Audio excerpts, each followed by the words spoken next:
All right, today we're taking a whirlwind tour through the incredible continent of South America. We're talking everything from sky-high mountain peaks to massive rainforests, from ancient empires to the challenges of today. It's a land of amazing diversity. So let's just dive right in. So, here's how we're going to break it down. We'll kick things off with the epic geography, then we'll trace the continent's really dramatic history, explore its vibrant culture, and finally, we'll take a look at its modern economy and some of the hurdles it's facing. First up, let's talk about the land itself, the physical stage where South America's whole story plays out. I mean, the sheer scale and power of its natural landscape, well, it's the foundation for literally everything else we're going to talk about. Okay, to really wrap your head around the scale of this place, let's start with a little pop quiz. Any ideas? We're talking about a feature that basically defines the entire western edge of the continent. If you said the Andes, you are spot on. They are the longest mountain range on the entire planet, stretching down the west coast of South America like a massive spine. This creates this incredible variety of climates and ecosystems, which, as you can imagine, helps shape tons of different cultures along the way. All right, for our next bit of geography, let's just look at this number, 1/3.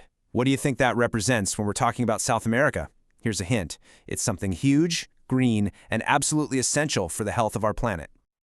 And yeah, that's the Amazon we're talking about. A full third of the continent's biggest country, Brazil, is just covered by this immense rainforest. It's a place that's so important for the entire world. But the geography here isn't just about things that sit still. It's also about raw, dynamic power. The continent gets these fierce windstorms called pampereros that can just rip across the open plains with some serious force. So we've got this epic landscape. Now let's see how it was shaped by waves of human history, from incredible empires to, well, some pretty bloody revolutions. What's so interesting when you look at this timeline is how you can just see these massive shifts in power. You go from the indigenous Incan Empire at its absolute peak, to European colonization and all the wealth from sugarcane, then to the fight for independence with guys like Bolívar, and then into the really recent turmoil of the 20th century. And even with those early empires, there are still huge mysteries. We've all seen pictures of Machu Picchu, right? But the truth is, even with all the research, archaeologists still aren't 100% sure what the Inca actually used it for. Then you get a figure like Simón Bolívar. I mean, they called him the Liberator for a reason. His campaigns for independence completely redrew the map of the continent. His legacy is so huge that the country of Bolivia is literally named after him. But history isn't always about heroes. Let's shift gears to a much darker and more recent chapter. In the 1970s, a very similar political disaster hit both Chile and Argentina. Any idea what it might have been? Yeah, the answer is a pretty grim one.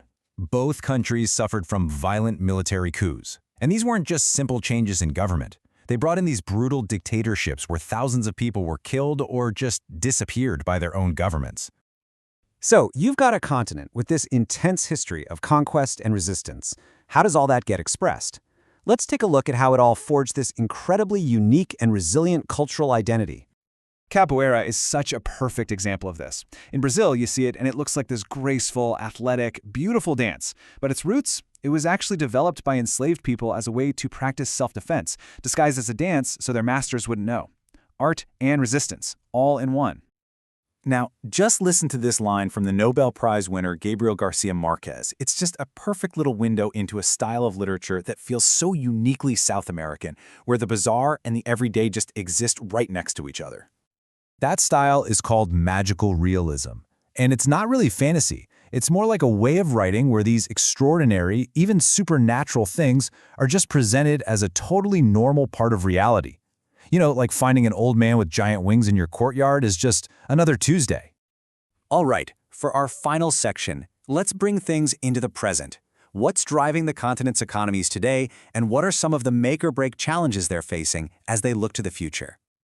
This table gives you a really quick snapshot of just how diverse the economies are. And you can see how that geography we talked about way at the beginning directly fuels the economy, right? Chile's valleys are perfect for grapes. Ecuador's got oil. And the absolutely stunning landscapes in Patagonia have turned tourism into a major industry. But this is the big question you always have to ask. What's the trade-off? Because tapping into all these natural resources, it doesn't come for free. There are some really big consequences to think about. And the biggest one? the one that affects not just the continent but the entire world, is the deforestation of the Amazon. That incredible rainforest is being cleared away at a really alarming rate. But it's not a lost cause. There is hope. People are fighting to combat this destruction. Two of the key strategies are educating the public about why conservation matters so much and pushing for more sustainable logging methods that do less damage. And that kind of brings us full circle. It's a continent defined by these huge extremes in its geography, its history, in wealth and poverty, and it leaves us with this big open question. With all these powerful forces at play, what will the next chapter for South America even look like?